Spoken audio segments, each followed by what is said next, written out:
আসসালামু আলাইকুম। নাহিদ ইসলাম আপনাদের যুক্ত করা হয়েছে, আমির বলুন। কি অবস্থা ফারহান ভাই, ভালো আছেন? ফারাজ ভাই। জি ভাই, ভালো আছে, আহ, শুক্র, আপনি ভালো আছেন বলুন। জি ভাই ভালো আছি। এই যে আপনাদের সাথে কিন্তু কালকের আগের দিনে হয়তো আমি আসলাম, মনে আছে কিনা জানি না।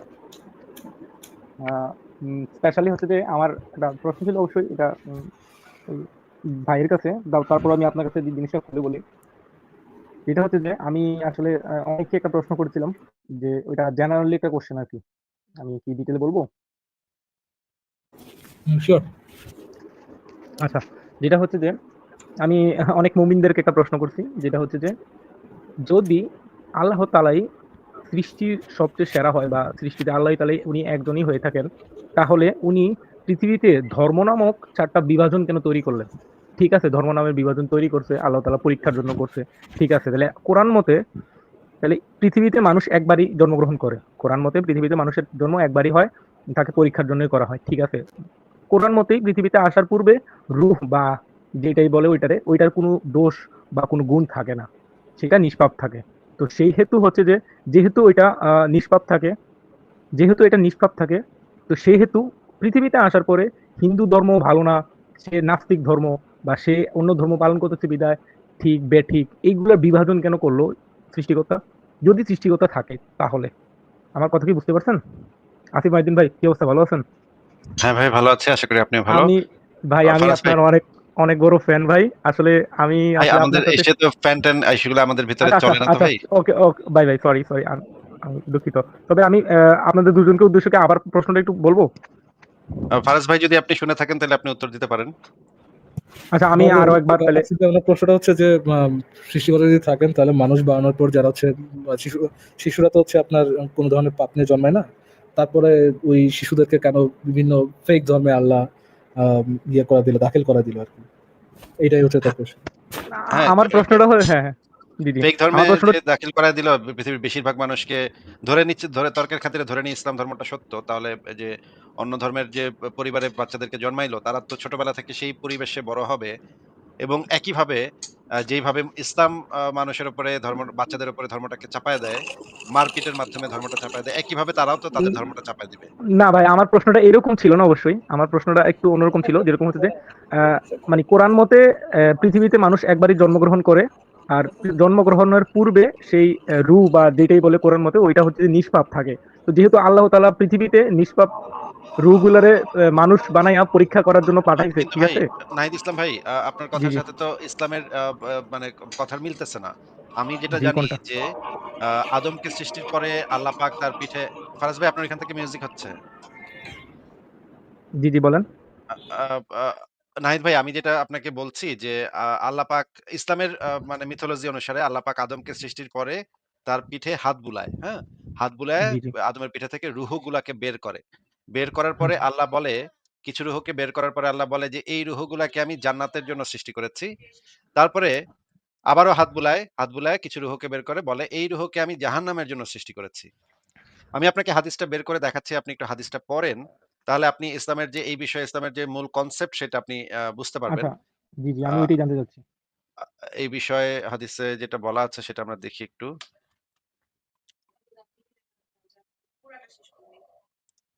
আচ্ছা।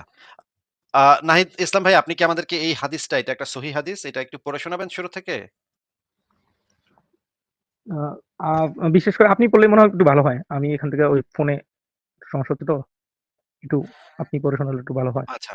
এটা হচ্ছে সুনান আবু দাউদ শরীফের তাহকিককৃত, মানে হচ্ছে ডবল চেক করা হইছে এটাকে, এবং এটা একটা সহিহ হাদিস। শুধুমাত্র পিঠ বুলানো এই শব্দটা, পিঠ বুলানো এই শব্দটা বাদে পুরা হাদিসটা একটা সহিহ হাদিস। পিঠ বুলানোটা যেই রাবী বলছে সে আসলে তার এতটা মনে নাই। পিঠ বুলানো না কি বুলানো সেটা তার এত ভালোভাবে মনে ছিল না। তো এই হাদিসে বলা হচ্ছে, একদা ওমর ইবনুল খাত্তাব মহাম আ ব এই আয়াত সম্পর্কে প্রশ্ন করা হলো, যখন তোমার রব আদম সন্তানের পিঠ থেকে তাদের সমস্ত সন্তানদেরকে বের করলেন। সূরা আরাফ ১৭২। বর্ণনাকারী বলেন, আল-কানাবী এই আয়াত পড়ছিলেন। ওমর বললেন, এ সম্পর্কে রাসূলুল্লাহর নিকট প্রশ্ন করতে শুনেছি। রাসূলুল্লাহ সাল্লাল্লাহু আলাইহি ওয়াসাল্লাম বলেছেন, মহান আল্লাহ আদমকে সৃষ্টি করার পর স্বীয় ডান হাতে তার পিঠ বুলিয়ে তার একদল সন্তান বের করে বললেন, আমি এদেরকে জান্নাতের জন্য সৃষ্টি করেছি এবং এরা জান্নাতবাসীর উপযোগী কাজই করবে।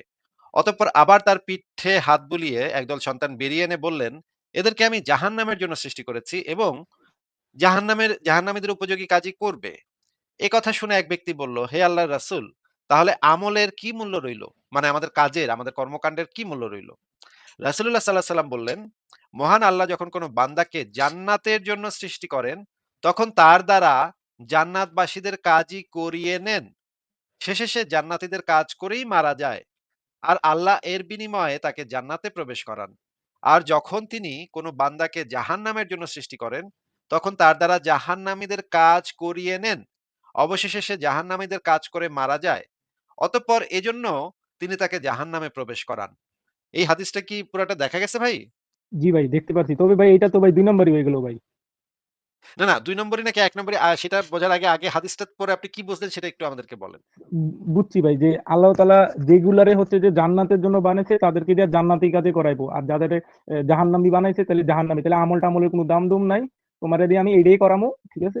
যেটা আমি তোমারে দিয়ে বানানোর আগে চিন্তা ভাবনা করে রাখছি। এরকম বুঝাইতেছে না? নির্ধারণ করে রাখছে। আরেকটা হাদিসে আছে আল্লাহ পাক হ্যাঁ, হ্যাঁ। আগে থেকে সবকিছু তাহলে নির্ধারণ এই তাহলে হাদিসটাতে তাহলে বলা আছে জি, সুনান জি। তিরমিজি শরীফ তাহকিকৃত এটাতে বলা আছে আল্লাহ পাক আগে থেকে সবকিছু নির্ধারণ করে রাখছে যে কে কোথায় যাবে, কে সৌভাগ্যবান আর কে দুর্ভাগ্যবান, কে জান্নাতি, কে জাহান্নামী সবকিছু আগে থেকে নির্ধারিত। আ এই ২ টা হাদিস থেকে আপনি এখন কি বুঝলেন একটু বলেন আমাদেরকে। বুঝলাম ভাই। যার কাছে আছে আল্লাহ তার পক্ষে, যার কাছে নাই তার পক্ষে নাই। তাহলে আল্লাহ তো নিরপেক্ষ হওয়ার কথা ছিল। উনি তো পক্ষপাত নিচ্ছে। তাহলে এটা তো কোনো আল্লাহর কাজ হইতে পারে না। কারণ আল্লাহ তো নিরপেক্ষ হইব। তিনি সৃষ্টিকর্তা, তিনি সবাইকে সমানভাবে দেখবো।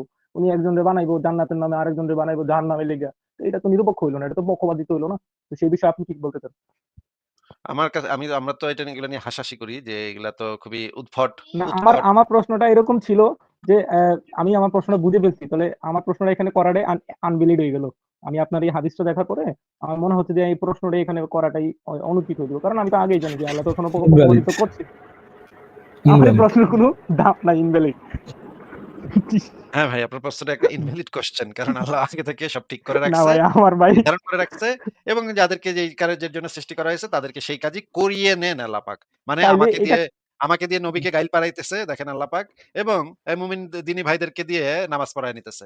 আল্লাহ না, পাকই এটা সেই কাজগুলা করায় নিচ্ছে। করাই নিতেছে। তাহলে তো আমাদের কোনো দোষ নাই ভাই। আমরা যেটা করতে এটা আল্লাহ করে গেছে। হিসাবে এমন না।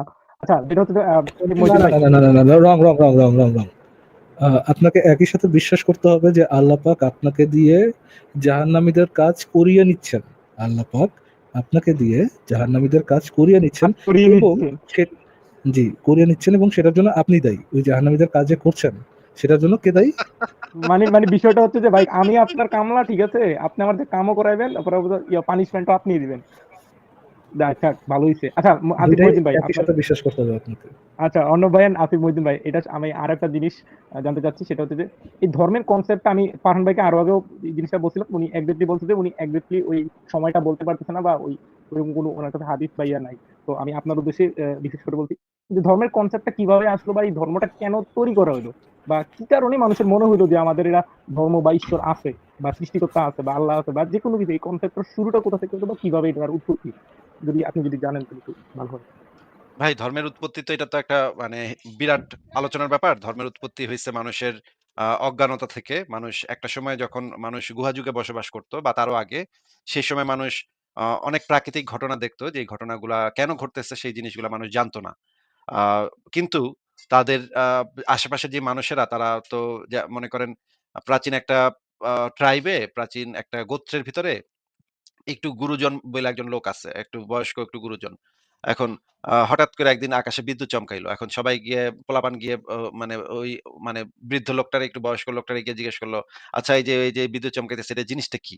এখন এই ব্যক্তির তো আসলে একটা না একটা উত্তর দিতে হবে, তাই না? কারণ যদি উত্তর দিতে না পারে সে যে একটা গোত্রের ভিতরে একটা নেতা বা গোত্রের ভিতরে যে একজন বয়স্ক ব্যক্তি, এটা তো তার ঠিক থাকতেছে না। এটা তো তার সম্মানের সাথে মানে যাইতেছে না। এটা বাংলাদেশেও আপনি দেখবেন মানুষের মানে ভিতরে এই আপনি ধরনের সিম্পলি বলতে চাইলে যে সে বিশাল বড় একটা বাল পাকনা এটা তারা দেখাইতেই হবে। এটা তো তার দেখাইতে হবে। বালপাকনা মানে প্রমাণ করতেই হবে। আপনি যেকোনো জায়গাতেই দেখবেন যে মানে বাংলাদেশের গ্রামে-গঞ্জেও দেখবেন কোন একটা প্রশ্ন করলে ধুনফুন একটা উত্তর দিয়া ফেলায় মানে না, মানুষজন। মানুষজনের ভিতরে এই টেনডেন্সি টা আছে যে আমি যে এই জিনিসটা জানি না, এই জিনিসটা যে আমি যে জানি না এটা স্বীকার করাটা কিন্তু একটা সাহসের কাজ, হ্যাঁ? এটা কিন্তু সবাই করতে পারে না। ঠিক আছে? ভাই আমি এটা বলতে পারি না। বিদ্যুৎ চমকাইতেছে কেন এটা আমি তো বলতে পারি না ভাই। আমি জানি না ভাই। এইটা বলাটা বেশিরভাগ মানুষের পক্ষে এটা বলাটা কঠিন। তারা তখন একটা গল্প তৈরি করে যে আসমানে একটা দেবতা আছিল, সেই দেবতাটা আরেকটা দেবতার পাছায় একটা বাড়ি মারছে, ওই বাড়ির শব্দ তোমরা পাইতেছো। এরকমের একটা গল্প তারা তখন বলতো, এবং এই তৈরি গল্পগুলা সবসময় যখন এই ধরনের গল্পগুলা তৈরি হইতো, তখন গল্পগুলা একজন আরেকজনের কাছে মুখে, মুখে ছড়ায় যেত, এবং রাতের বেলা যখন বাচ্চাদেরকে ঘুম পাড়াইতে হইতো, তখন তাদেরকে এই গল্পগুলা বলতে হইতো। এবং গল্পগুলা আসলে মানুষের যে ভাষার যে উন্নতি হইছে, এই ভাষার উন্নতিটাও হইছে এই গল্পের মাধ্যমে। মানুষ একজন আরেকজনকে যে গল্প বলছে, সেই গল্প, গুজব, অমুকে কি করছে, তমুকে কি করছে, পাশের বাসার সখিনা কার সাথে প্রেম করতেছে, আ জরিনা কার সাথে মানে পাট খেতে গেছিল। এই জিনিসগুলা নিয়ে গল্পগুজব করার মাধ্যমে মানুষের ভাষার উন্নতি হইছে। মানুষের ব্রেইনও তখন ডেভেলপ করছে এই সমস্ত গল্পগুজব তৈরি করার মাধ্যমে। এখন এই যে গল্পগুজব যে মানুষ তৈরি করছে নিজের অজ্ঞতাকে ঢাকার জন্য, বা নিজেকে একটা মানে পণ্ডিত পাকনা প্রমাণ করার জন্য, মুরুব্বি প্রমাণ করার জন্য মানুষ যে এই জিনিসগুলা, কিছু, কিছু মানুষ এই জিনিসগুলা বানাইছে, এবং এইখান থেকে আসলে ধীরে, ধীরে এই জিনিসগুলা ডেভেলপ করছে। এটার সাথে আরো যুক্ত আছে মানুষের লোভ এবং মানুষের ভয়। মানুষ যেই জিনিসগুলা সম্পর্কে ভয় পাইতো, সেই জিনিসগুলা সম্পর্কে যেমন ধরেন আপনার বাচ্চাকে যদি আপনি বলেন যে, "তোমার তো বয়স মাত্র ৫ বছর, তুমি বাইরে ঘুরতে যাও না।" এইটা বললে সে হয়তো শুনবে না। কিন্তু আপনি যদি তাকে বলেন, "বাইরে একটা ডাইনি বুড়ি আছে, সে তোমাকে খেয়ে ফেলবে। তুমি যদি বাইরে ঘুরতে যাও", আপনি তার নিরাপত্তা চান। আপনি চান যে সে যেন নিরাপদে থাকে। এই কারণেই আপনি অনেক সময় বলেন যে, বা আমাদের ফ্যামিলিতে অনেক সময় বলে দেয় যে, "তুমি বাইরে যাও না, বাইরে ছেলে ধরা আছে বা পেত্নী আছে, তোমাকে ধরে নিয়ে যাবে।" তখন বাচ্চাটা এই গল্পটা শুনে ভয় পেয়ে সে আর বাইরে যায় না। তখন মানুষ এই রাইট। জিনিসটা, মানুষ তাদের মানে সমাজের ভিতরে এই জিনিসটার চর্চাটা দেখছে যে, মানুষকে এই ধরনের কিছু ভয়ভীতি দেখাইলে মানুষ যারা একটু কম বুদ্ধিমান, কম বুদ্ধি সম্পন্ন, তারা ভয় পেয়ে সেই কাজটা হয়তো করবে না। সমাজে কিছু শান্তি শৃঙ্খলা রক্ষার জন্য কিছু নিয়ম কানুনের তৈরি করতে হইছে মানুষের। কিন্তু সেই নিয়ম কানুনগুলা দেখা গেছে যে বেশিরভাগ মানুষ মানতে চায় না। কিন্তু যদি তাদেরকে নিয়ম কানুনগুলা কি এমন একটা জিনিসের মাধ্যমে তাদেরকে বলা হয় যে, এইটা কিন্তু দেবতায় দিছে। এই নিয়মটা কিন্তু তুমি যদি এই নিয়মটা না মানো, তাইলে কিন্তু দেবতায় তোমারে যে পিডানটা পিডাইবো, এক্কারে মাইরা লেবো। হুম? এই ভয়টা যখন মানুষের ভিতরে মানে ঢুকানো গেছে, তখন দেখা গেছে তারা সেই ভয়ের কারণে সেই নিয়মগুলা মেনে চলতে বাধ্য হচ্ছে, বা নেতার অনুসরণ করতে বাধ্য হচ্ছে। এইভাবে সমাজে এই ধরনের গল্পগুজব, এই ধরনের ধর্ম, এই ধরনের নিয়ম-কানুন, এগুলার আস্তে, আস্তে উৎপত্তি ঘটছে এবং বিকাশ ঘটছে। এগুলার সাথে পলিটিক্যাল ব্যাপারও জড়িত ছিল। একজন নেতা সবসময় চায় তার আ যে ক্ষমতা তার বজায় যে থাকুক। জনগোষ্ঠী, সে যেন তার অনুগত থাকে। সে যখন যুদ্ধ করতে যাবে, একটা যোদ্ধা বাহিনী পাশের গোত্রের সাথে মারামারি করবে, তখন আমার হুকুম যেন তারা একদম অন্ধভাবে ফলো করে। এটা যদি করতে না পারে, তাইলে কিন্তু আমরা জিততে পারব না। এই কারণে সবসময় মানুষকে এই ধরনের গল্পগুজবের মাধ্যমে তাদেরকে একটা নির্দিষ্ট বিশ্বাসের ভিতরে আবদ্ধ থাকতে তাদেরকে বাধ্য করা হইছে, এবং তাদেরকে এই গল্পগুজবগুলা যে, তুমি যদি আমার পক্ষে যুদ্ধ করো, তাইলে জান্নাতে তুমি অনেকগুলা মেয়ে পাইবা। তাদের সাথে তুমি অনেক কিছু করতে পাইবা। অনেক খানাপিনা পাইবা। এই সমস্ত গল্পগুজবের মাধ্যমে তাদেরকে আসলে কনভিন্স করা হইছে যেন তারা স্বপ্ন দেখানো জীবন হইতো। স্বপ্ন দেখানো হইতো, এবং যেন তারা জীবনপণ বাজি রাইখা তারা যেন যুদ্ধটা করে। তারা যেন একেবারে অনেক যুদ্ধে তো অনেক মানুষ মারা যায়, তাই না? এখন মানুষ জি, তো জি। মানে করবে। তারা তো যুদ্ধ করতে চাইবে না। তারা বলবে, "আমি তো মরে যাবো। আমার পরিবার-টরিবার।" তখন তাদেরকে যদি এই প্রত্যাশাটা আপনি না দেখান যে, মরার পরে তোমার জন্য অনেক সুন্দর জীবন আছে। আহ এইটা না দেখান, তাহলে তো সে আপনার সাথে পেছনে যুদ্ধ করবে না। আপনার হয়ে যুদ্ধটা তো সে করবে না। এই কারণে অনেক কিছু, এটার আরো অনেক, অনেক কারণ আছে। অনেক বিস্তারিত ব্যাখ্যা আছে। আমি সংক্ষেপে আপনাকে সামারি বললাম। ঠিক আছে, বলেন। হুম, হুম। আমি বুঝতে পারছি। আসলে আমি কিছুদিন আগে একটা গল্প পড়ছিলাম। তো somehow ওই গল্পটার সাথে কানেক্টটা মিলে যাচ্ছে। মানে গল্পটা আমি ছোট করেই বলি। গল্পটা হচ্ছে যে আমরা এখনো বাংলায় বা গ্রামের বাড়িতে বা অনেকেই একটা প্রবাদ বলে যে রাতের বেলা রাস্তায় বিলাই পড়লে যাওয়া উচিত না। এটা অশুভ বা ওই জিনিসটা হচ্ছে যে ভালো না। ওই জিনিসটাকে অনেক খারাপ দিশে দেয়। এই কনসেপ্টটা আমি যখন উইকিপিডিয়াতে পাই, উইকিপিডিয়াতে এটা সম্পর্কে যখন একটা সার্চ করি বা এটা গবেষণা করি যে এই জিনিসটা বিলাই, এই জিনিসটা কোথা থেকে আসলো বা এই জিনিসটা অনেক ঘাটাঘাটি করি। ঘাটাঘাটির পরে লেভেলটা এরকম ছিল যে আগেরকার সময়ে মানুষ যে যানবাহন যাতায়াতের জন্য যে যানবাহন ব্যবহার করত সেগুলা গরু, ঘোড়া বা গাধা বা এরকম কিছু টাইপের জিনিসের উপর ভর করে বা নির্ভর হয়ে আমরা যানবাহন করতো। তখনকার সময় ইঞ্জিন বা এরকম কিছু ছিল না। তখন যখন রাস্তার মাঝে রাত্রেবেলা বিলাই পড়ে যেত, তখন বিলাইয়ের চোখ মনে হয় জলে বা যেটাই হোক, বিলাই পড়ে গেলে ওই ওই বাহনগুলা মানে একটু অ্যাবনরমাল টাইপ বিহেভিয়ার করতো, এদিক ওদিক ছোটাছুটি করতো বা এরকম কিছু একটা করতো। তো তখন বলা হয়তো যে তখন এরকম প্রথা রীতিরিত মানে প্রথা চালু হয়ে গেছিল যে বিলাই দেখলে এই রাস্তা দিয়ে যাওয়া ভালো না। তো ওই জিনিসটা এখনো পর্যন্ত রয়ে গেছে।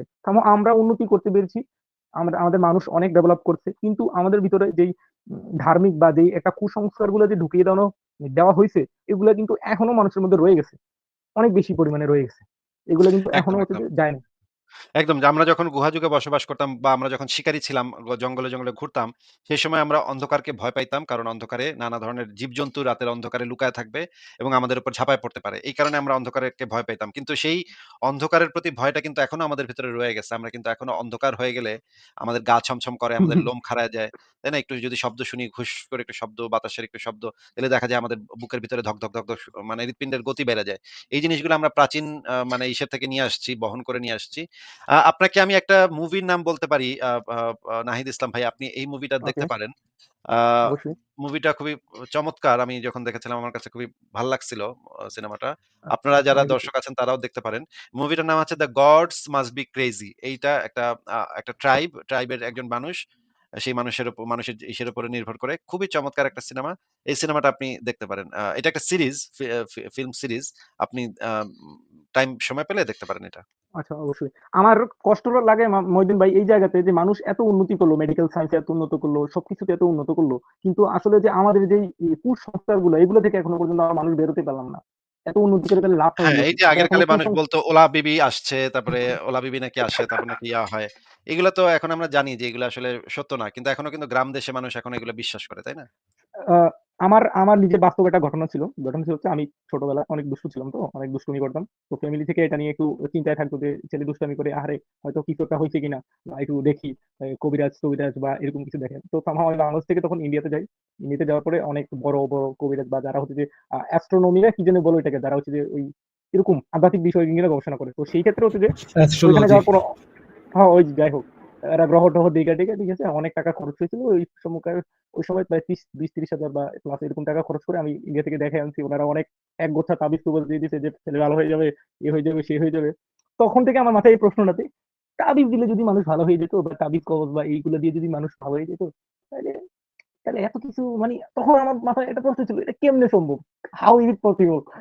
এখন বুঝতেছি এটা আসলে পসিবল। এটা because this is a business. এটা অনেক বড় মানের একটা ব্যবসা যেটা হচ্ছে অনেক মানুষকে তার রুজি-রুটি দেয়। তো এটা যদি চইলা যায় তাহলে রুজি-রুটি গুলা কিন্তু চইলা যাইব। কয়েকদিন আগে একজন হিন্দু ব্যক্তি আমাদের সাথে যুক্ত হয়েছিলেন। উনি আমাদেরকে বলছিলেন যে, "ভাই, আমার মা সারা জীবন সে ছোটকাল থেকে লক্ষ্মী দেবীর পূজা করতেছে। আ মানে প্রায় ৪০ বছর ধরে পূজাই করতেছে তো করতেই আছে। কিন্তু ভাই আমাদের তো লক্ষ্মী আইলো না কিছু। কিন্তু ইলন মাস্ক লক্ষ্মী দেবীর পূজা না করেই দেখেন কত কোটি, কোটি বিলিয়ন, বিলিয়ন ডলারের মালিক হয়ে গেল। এটা বিষয়টা কি? মানে লক্ষ্মী দেবী কেন ইলন মাস্কের উপরে সন্তুষ্ট খুশি? আর তার মা যে এত পূজা করল, কোনো লাভ হলো না। ঘটনাটা কি? ভাই, উনি বুঝতে আচ্ছা, পারতেছে না। এই আরেকটা জিনিস মুমিনরা হচ্ছে যে ওই দেখা যায় এটা অনেক সময় আমরা প্র্যাকটিক্যালও দেখি যে জিনে ধরে, ভূতে ধরে বা এরকম কিছু লোককে যদি সামনে বসাইয়া অনেক সূরা-টুরা পইড়া সেটা কলমা-টলমা পইড়া ফু দিয়ে ভালো হয়ে যায়। এই জিনিসগুলো চোখের সামনে দেখলে মনে হয় যে না ইটস রিয়ালিটি। কিন্তু এটার পিছনের বা সায়েন্সটাকে একটু একটু মানে একটু ব্যাখ্যা করতে পারবেন? ভাই এইটার মানে পেছনের সায়েন্স আমি আমার বাস্তব জীবন থেকে আমি বলি যে আমি একজনের জিনে ধরছিল তারে আমি আরেক পোলারে ধরে আনছিলাম আমি। তারে বলছিলাম, "তুই আরবি ভাষায় কিছুক্ষণ ভুং-চুং কথাবার্তা কবি, হ্যাঁ? কিন্তু আমরা এমন ভাব করমু যে এটা কোরআনের আয়াত, হ্যাঁ? আসলে তুই ভুং-চুং কথাবার্তা কবি, ওইগুলার কোনো মানে নাই। আরবি যে কথাগুলো কবি এগুলোর কোনো অর্থই হয় না, হ্যাঁ? জাস্ট ফাইজলামি কথাবার্তা কবি আরবিতে। ভাব নিবি তুই খুবই আরবি কইতাছস, কোরআনের আয়াত কইতাছস।"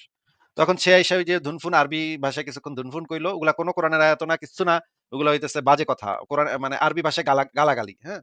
এখন ওই মানে মানে পর্নোগ্রাফি কথাবার্তা কইছে সে আসলে। হ্যাঁ, সে বুঝছি। আরবি পারে। আচ্ছা। আমার ওই মানে যে যারে নিয়ে আসছিলাম সে আরবি পারে। সে আইসা ধুনফুন ওই কথাবার্তা কইছে আর ওই জিন তখন চিৎকার করে কান্না শুরু করছে। "আয় না!" আ না সে ভাবছে যে আয়াতুল কুরসি পড়ছে। এখন আমরা তো মুচকি, মুচকি হাসতেছি। আমরা তো জানি যে আসলে তো কোরআনের কোন আয়াত-টায়াত কিছুই পড়ে নাই। এ তো ফাইজলামি করছে। তার মানে বোঝা যাচ্ছে যে জিন হইলে তো সে ঠিকই বুঝতো যে আ মানে সে এই যে আসলেই আরবি পড়তেছে নাকি, মানে ধরেন আয়াতুল কুরসি যদি কেউ পড়ে তাইলে তো জিনের গায়ে জ্বালা ধরার কথা, তাই না? তাইলে তো হুম, জিনের হুম, হুম। বোঝার কথা। কিন্তু এটা তো আয়াতুল কুরসিই তো পড়তেছে না। কোরআনের আয়াতই তো পড়তেছে না। হুদাহুদি আরবি শুইনা বেটায় জ্বালা চেঁচামেচি করতেছে। জ্বালা পিটা গেছে। তো আচ্ছা আমি তারপরে আবার হ্যাঁ, আপনি যদি এমন দেখেন যে আপনি যদি মনে করেন একটা হিন্দু ফ্যামিলির ছেলের সামনে যদি আপনার তাকে যদি ভূতে ধরে তাইলে আপনার কি পড়তে হবে? গায়ত্রী মন্ত্র পড়তে হবে ওখানে। ওখানে কিন্তু আবার কোরআনের আয়াত পড়লে লাভ নাই ভাই। ওখানে কিন্তু ওই ভূতে কিন্তু আবার কোরআনের আয়াত পড়লে যাইব না। হ্যাঁ? বুঝে না। আবার যদি আমেরিকাতে যদি মনে করেন একটা খ্রিস্টানের উপরে ডেভিল ভর করে, এক্সোরসিজম হয়। আপনি এক্সোরসিজম এর অনেকগুলো সিনেমা আছে দেখতে পারেন। ওইখানে আবার বাইবেলের ভার্স কইতে হয়। যিশু যে আল্লাহর পোলা এইটা তাদের কইলে ওই ভূতে নাকি বাপ, বাপ কইরা পলায় যায়। তো যিশু যে আল্লাহর পোলা এটা তো ইসলাম অনুসারে যিশু তো আল্লাহর পোলা না, তাই না? না, তাইলে একেক দেখা তার কুফরি ভাই, কুফরি। এটা তো কুফরি কুফরি তো। কালাম। তার মানে হচ্ছে একটা মানুষ যেই পরিবারে জন্ম নিচ্ছে, যেই ধর্মের পরিবারে জন্ম নিচ্ছে, তার ভূতটাও একদম এক্সাক্টলি সেরকম হয়। তার উপরে যে জিনটা ভর করে সেইটাও একদম এক্সাক্টলি সেটা হয়। আপনি যদি একটা মুসলমান পরিবারে জন্ম নেয়া মানুষরে গায়ত্রী মন্ত্র পইড়া শোনান, লাভ হইব না, কোরআন পড়তে হইব। মানে বাইবেল থেকে ভার্স কইবেন, লাভ হইব না, কোরআন পড়তে হইব। আবার যদি আমেরিকাতে যদি আপনি খ্রিস্টান ভূতে ধরছে, ওর উপরে যদি আপনি কোরআন শোনান বা গায়ত্রী মন্ত্র শোনান, লাভ হইব না। ওরে গিয়া বাইবেলের ভার্স কইতে হইব। আমি আমি তার মানে এই হচ্ছে বিষয়টা নিয়ে দর্শকদের উদ্দেশ্যে একটু ছোট কিছু কথা বলতে চাই, যদি আপনি অনুমতি দেন। মানে এই বিষয়টা নিয়ে দর্শকদের উদ্দেশ্যে হ্যাঁ, ছোট হ্যাঁ, কিছু বলেন, কথা বলেন। বলতে চাই। বলেন, আ বলেন। আমি আমি যতটুকু এই জিনিসটা নিয়ে গবেষণা করছি বা পড়ছি, সেটার অনুযায়ী হচ্ছে যে এই যে ভূত বা জিন বা আত্মা যেটা আমরা দেখি, আমি আত্মা নিয়ে একটু কথা বলব। সেটা হচ্ছে যে আত্মা দেখি, এটা কিন্তু সত্যই সে দেখে। যে ভিকটিম যে জিনিসটা ফিল করে, সেই জিনিসটা দেখে। এইটা একটা গবেষণা হ্যাঁ, এটা প্রকাশিত একটা হয়েছিল সাইকোলজিক্যাল এমন। প্রবলেম। এগুলা হ্যাঁ, বেশিরভাগ সময় সাইকোলজিক্যাল প্রবলেম। কিছু আছে বাটপারি, কিছু সাইকোলজিক্যাল আছে বাটপারি। না, কিন্তু কিছু বেশিরভাগ বাটপারি সময় আছে বলতে সাইকোলজিক্যাল। এখানে কিছু কাহিনী আছে যেটা হচ্ছে যে দর্শকরা এখানে হয়তো তো এদিকে মানে যারাই আছে গ্রামের মানুষরা তারা হয়তো বা জানে না। যেটা হচ্ছে যে আমরা যেই শুনি কানে যে শব্দগুলা শুনি, এগুলোকে আমরা সাউন্ড বলি। সাউন্ডের কিছু হার্বস আছে বা সাউন্ডের কিছু ফ্রিকোয়েন্সি আছে, ফ্রিকোয়েন্সি বলেন। একটা গবেষণায় দেখা গেছে যে একটা বাড়িতে ৩-৪ জন ফ্যামিলি মিলে আমেরিকার একটা বাড়িতে, তো সেই ফ্যামিলিতে যারাই থাকে তারাই উদ্ভাট শব্দ শুনে, উদ্ভাট কিছু ফিল করে, অনেক কিছু দেখতে পায়। যখন এটা রিসার্চ করা হলো, তখন তারা দেখতে পেল যে ওনাদের যে পাকা ছিল, পাকা থেকে একটা শব্দ তৈরি হইতো। সেই শব্দ থেকে যে ফ্রিকোয়েন্সি তৈরি হতো বা যেই শব্দর যেই ধরনের উম, শব্দ তৈরি হতো, উৎপন্ন হইতো, সেটা থেকে তাদের ব্রেনে হ্যাপনোসিস বা হ্যাপনোটিজম বা এরকম কিছু একটা হইতো, বা সম্মোহন যেটাকে আমরা বলি বাংলায় শুদ্ধ ভাষায় বলতে গেলে সম্মোহন হয়ে যেত, বা এরকম তাদেরকে বুঝাইতো। তাদের ভিতরে যে ভয়টা থাকতো, এটা বিশেষ ক্ষেত্রে তাদের ক্ষেত্রেই বেশিরভাগ সময় লাগু হয় যারা আগে থেকে এগুলারই কিউরিসিটি বেশি থাকে বা ভয় থাকে। যেরকম হচ্ছে যে তারা জিনকে ভয় পায় বা রাতে অন্ধকারে ভয় পায়, বা তাদের সবসময় মাথায় এটাই ঘুরতে থাকে। বিশেষ করে তাদের ক্ষেত্রে এই জিনিসটা বেশিরভাগ ক্ষেত্রে লাগু হয়। যারা বিভিন্ন শব্দ হতে পারে, বিভিন্ন জিনিস হতে পারে, ওইটাগুলো দেখে মানুষ ভাবে হয়তো জিন, ভূত বা প্রেত। আসলে বাস্তবে হচ্ছে যে আমাদের এইজন্যই নাহিদ ইসলাম ভাই, এইজন্যই আমরা বলি জিন ভূত থেকে বাঁচতে চাও, নাস্তিক হয়ে যাও। নাস্তিক হলে আর জিন ভূত ধরতে পারবে না। ভাই, আমি আজ পর্যন্ত পাইনি ভাই। আমি অনেক কবরস্থান গেছি, নিজে গবেষণা করছি, অনেক টাকা বাদি লেগে গেছি, সারা রাত কাটাইছি, আমার কিছু হয় নাই ভাই। অবশ্য আমার লাভ হয়েছে, একটু বলতে পারবো আর্থিক লাভ হয়েছে এটা থেকে। মানে জিন ভূতেরা নাস্তিকদেরকেও ভয় পায়। নাস্তিকদেরকে মারাত্মক ভয় পায়। এদের ধরে না। কখনো আমি আমি শুনি নাই, জিন্দেগিতে শুনি নাই আমি কোন নাস্তিকরে ভূতে ধরছে বা জিনে ধরছে। ভাই, একদম আমি অসম্ভব। নাস্তিক কিনা সেটা বলতে পারবো না, তবে আমি সৃষ্টিকর্তা এটুকু মানি যে সৃষ্টিকর্তা একজন আছে। তো আর বাকি সবকিছু মানি। আমি আমার তরফ থেকে যেটুকু হচ্ছে যে আমি এই জিনিসটা বিশেষ করে সৃষ্টিকর্তা একজন আছে হয়তো বা। তো আর বাকি কিছু সব আমার কাছে সমান। আচ্ছা। আমি ঠিক আছে বিলিভ। নাহিদ ইসলাম ভাই, তাহলে আজকে আপনাকে আমরা বিদায় জানাই, হ্যাঁ? আচ্ছা, ধন্যবাদ ভাই, আলাপ হয়ে খুব ভালো লাগলো। ঠিক আছে, ভালো থাকেন আপনি। আপনার জন্য শুভকামনা। ফারাজ ভাই